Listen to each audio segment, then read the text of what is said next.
పరిపాలనపై తెలంగాణ మంత్రులకు అవగాహన లేదని బీజేపీ ఆధ్వర్యంలో చేపట్టే ఆందోళన తెలంగాణ రాష్ట్ర వ్యాప్తంగా చేపడతామని కొల్చారం మండల బీజేపీ అధ్యక్షులు పంతులు హరీష్ పటేల్ అన్నారు.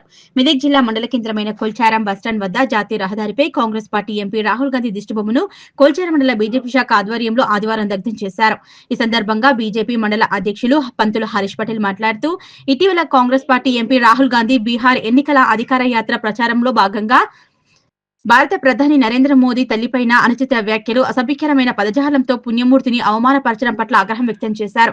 రాహుల్ గాంధీ ఓటు చోరీ జరిగిందని ఎంతవరకు సబబు అన్నారు. ఓటు చోరీ జరిగితే తెలంగాణలో కాంగ్రెస్ అధికారంలోకి ఏ విధంగా వచ్చిందన్నారు. రాహుల్ గాంధీ అవగాహన లేకుండా మాట్లాడిన మాటలను వెనక్కి తీసుకోవాలన్నారు. అలాగే తెలంగాణ డిప్యూటీ సీఎం బట్టి విక్రమార్కకు పాలనపైన అవగాహన లేదన్నారు.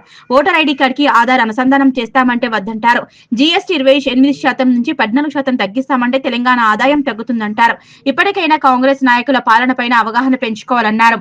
ఈ కార్యక్రమంలో మండల ప్రధాన కార్యదర్శి పల్లె రవికాంత్, బీజేపీ మండల ఉపాధ్యక్షులు రవిగౌడ్, బీజేపీ మండల కార్యదర్శి హర్షవర్ధన్ రెడ్డి, బీజేపీ చిన్నగన్పూర్ బూత్ అధ్యక్షులు మందా మహేష్, బీజేపీ కొల్చారం బూత్ అధ్యక్షులు తమ్మల సంతోష్ కుమార్, బీజేపీ వరిగుంతం బూత్ అధ్యక్షులు సంగమేశ్వర్, బీజేపీ జిల్లా నాయకులు పల్వంచ రాజేందర్ గౌడ్, బీజేపీ యువమోర్చా నాయకులు మహేష్ యాదవ్, అరుణ్ గౌడ్, యాదగిరి మరియు కార్యకర్తలు పాల్గొన్నారు. మండల హెడ్ క్వార్టర్ లో రాహుల్ గాంధీ గారి యొక్క దిష్టి బొమ్మ తరగడం జరిగింది. ఎందుకంటే దీనికి ఒక ముఖ్య కారణం నరేంద్ర మోడీ గారి అమ్మగారిని నోరుకు ఇష్టం వచ్చినట్టుగా అనాలోచితంగా అసంబద్ధంగా మాట్లాడారు. అటువంటి పుణ్యమూర్తిపై మాట్లాడినందుకు ఈరోజు వాళ్ళ పార్టీ అనుసరిస్తున్న సిద్ధాంతాల మీద మేము పెద్ద ఎత్తున రాబోయే రోజుల్లో పోరాడతాం.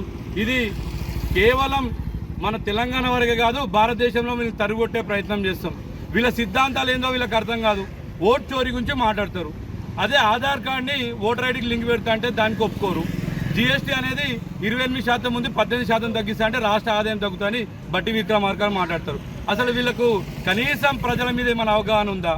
అది లేదు. ఓటు చోరీ అంటారు. అంటే తెలంగాణలో ఉన్న బూత్లో కూర్చున్న కాంగ్రెస్ ఏజెంట్లు చోరీలా ఎట్లేసారు? ఓట్లు ఎట్లొచ్చినాయి అంటే ఒక ఊర్లో ఉన్న బూత్ ఏజెంట్, కాంగ్రెస్ బూత్ ఏజెంట్లు కనీసం తెలియదా ఎవరు ఓటేస్తారు ఎవరు ఓటు చేస్తలేరని?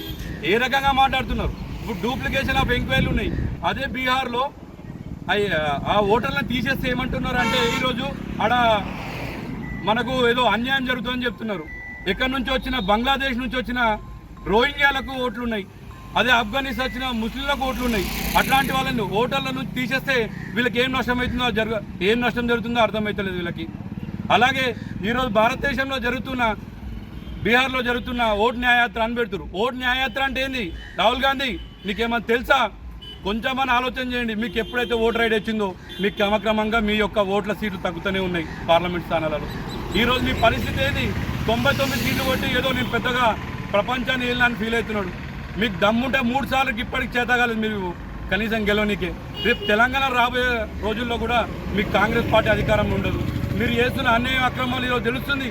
ఈరోజు కొల్చారం మండలంలో ఉన్న యూరియా దగ్గర రైతులు ఎన్ని పడిగాపులు కడుతున్నారో మీకు అర్థమవుతలేదా?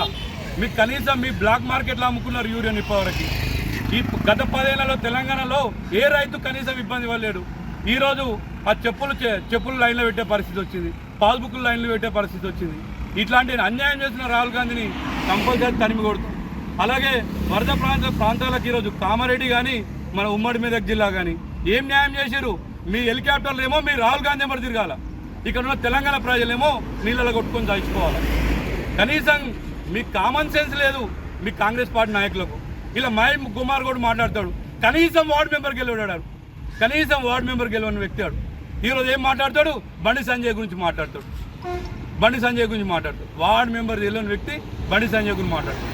2 లక్షల మెజార్టీ కంపల్సరీ అది ప్రజల యొక్క మద్దతుతో వచ్చింది. కానీ నీలాగా వార్డు మెంబర్గా గెలవనోడు కూడా ఈరోజు బండి సంజయ్ గారి గురించి మాట్లాడుతున్నారు.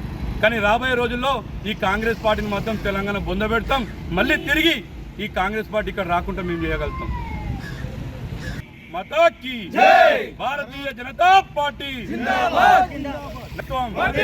జేపీ నడ్డా గారి నాయకత్వం.